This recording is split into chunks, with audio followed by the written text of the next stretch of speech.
November ချိုးရွှင်စွာပြန်တွေ့ငါတို့ရင်ငွေ့တွေ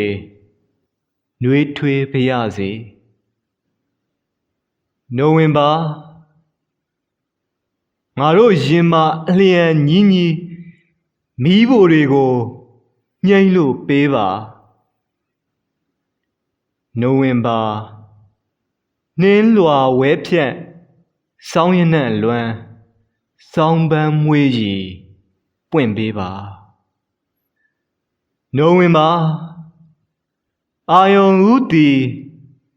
နှင်းလူဖောက်ထွက်လင်းလက်ဖြာခွင့်ပေးလိုက်ပါ November ရေလိုချင်တာအားလုံးအမြန်ရစန္ဒပြည့်လို့ပျော်ရွှင်နိုင်ကြပါစေမောင်စိန်ဝင်းပရိကုံးဆရာကြီးမောင်စိန်ဝင်းပရိကုံးရဲ့ကြပြဖြစ်ပါတယ်